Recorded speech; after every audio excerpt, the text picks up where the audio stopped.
Ooh, well, I kind of fell into this about 10 years ago. I was running a campaign for a gentleman who was running for superintendent of public instruction. And I took it really just as a campaign job. I managed campaigns at the time. By way of background, I am a product of the public school system, district-run public school system, Beaverton School District, a fine public school district. There are many, many wonderful public school districts. And it worked for me. I had a fine experience, went to a comprehensive high school, did very well, graduated, went on to college. What I didn't notice at the time, because I was too self-absorbed as a young man, was how many people dropped out. And that 1/3 dropout rate, I was oblivious to. A third of the kids that you went to high school with, you think, dropped out? Well, it was at least 20%, and likely could have been as much as a third, based on the demographics of the school that I went to. But it is a third nationally. So I was running this man's campaign for superintendent of public instruction, and he was talking about issues of school choice and empowering parents, and why don't our schools serve our parents and students? Why are they not at the center? And I hadn't really thought of it that way. And as I traveled around the state with him, and I heard story after story of parents who would come to him and tell him about the experiences they had, and how important it was that they have something else as an option, and some parents who had already discovered some charter schools that were available at that time, and what a difference it had made for their child, and teachers and administrators who would come up to him and say quietly, "Hey, I agree with you, but I can't say anything, or I'll get in trouble with my union or the powers that be." People who were afraid to talk about what we were all thinking. And it changed me, and I really came to understand the power of being able to have freedom, choice in your life. This was really making a difference for people, and I got hooked, and I got involved, and I helped some charter schools get started, and I helped bring an online charter school to Oregon that has become the largest online charter school in Oregon. There's some 2,600 students from all over Oregon who attend that virtual online school.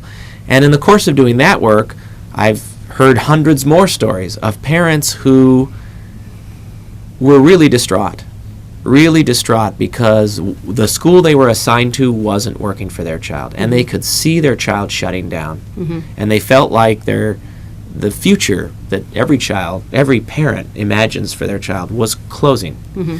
And when they found this other choice, and they took a risk, and they enrolled their child there, and they thought and hoped and prayed that it would work, and it did, and their child became re-engaged in their education and became happier and more content and looked forward to school, and the parent could suddenly see that child's future opening back up again. These are very emotional stories, and when people tell them to you, and when they've told them to me, oftentimes they'll break down because it's so life-changing to be able to find the right school for your child. And so now I'm a true believer, and I want everybody to be able to have that choice, to know in their heart that the government is here to serve them and to help them find the right school for their child, and not to say no, but to say yes. Not all politicians seem to think the way you do.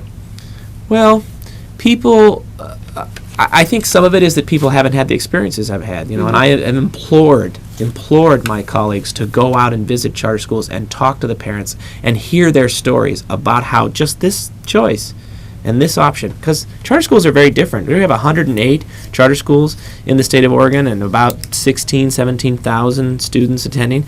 No two charter schools are the same. Yeah.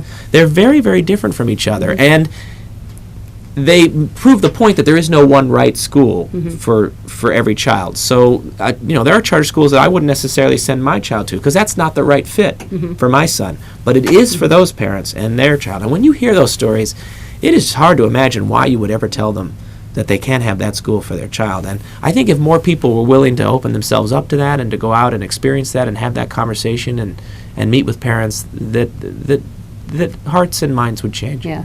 I'm a product of both public school and private school changed my life. For the better? Oh, yeah. Yeah. I don't know what it was about public school. It just... a lot of kids are selfish, and I just kind of picked up on that, and it just didn't feel good, I guess. And I went to private school, and everything was more centered around others, You get to pray, and then you get to be considerate of other people, and there was something just about that fit really well with me. So in your case, it was a religious private school. It was a religious private school, yeah. And you talk about charter schools, and I haven't heard any mention of private school. Is it just that charter school is what is? Well, charter schools up and are right now? one form of choice. Mhm. They are public schools, but they operate on a contract with the school district, so they're allowed to separate from the school district. They don't have to run the same number of days or the same length of hours. They're not under the collective bargaining contract with the employee unions, which tends to dictate many aspects Yeah. of how the school day must be structured. So that gives them a lot of freedom to do things differently. They can have different curriculum and different emphasis and that kind of thing. They don't operate on as much money, and some of them struggle financially because of that. But that is just one form of choice. And I think, and private school is another form, and obviously a religious private school is a certain segment of private school education as well. I think the answer is there is no one answer. It's not about any one particular type of school. It's about empowering parents and students. The fact of the matter is we've always had school choice in this country, if you have money. Yeah. If you've got money, you can choose any of the things that we've just talked about in the last 10 minutes. If you don't have money, that's when your options are very limited. Yeah. And they're limited by the government, which ostensibly is providing a publicly funded education, but it's also very dictatorial about where Yeah. that has to be delivered and how it's going to be delivered. And if it isn't working for you, there's not a lot of Yeah. recourse. One of the reasons I'm such a strong believer in school choice is because how I got my choice to send myself to private school, because I came from a single parent home, is I washed dishes, from 4 to 10 o'clock every night, Right. On weekends and such. And so I was able to come up with the money to pay for my own private school education. But it was such a positive experience for me Right. that, had great friends and great education, got A's and B's. And that didn't ever happen in the public school because I just didn't maybe have that learning style. Well, and you clearly needed discouraging. something else. Yeah, And I exactly. think it's important to point out that this is not about one or the other. Right. Neighborhood public schools run by districts are very valuable to a lot of parents, and there are a lot of children in the enrollment area of a neighborhood public elementary school who will thrive in that setting. They'll do very well. And in the comprehensive high school model that most districts run, there are a lot of students, I would suggest a majority of students, who will thrive in those settings as well. What we're talking about is the fact that it won't work for everyone. Well, and as you mentioned, a third of the people in the country it doesn't work for, and there's probably another third of the students that do graduate that didn't really enjoy their school experience. Maybe to one degree or another. Yeah. I still think that our district-run schools, and this is of course just based, I'm just basing that on my own personal experience and my observations, but I think the majority of the students are served pretty well by the district-run schools. It's not about a choice of one or the other. It's about the fact that some percentage of students, and I think that's less than half, it doesn't work for, and they need something else.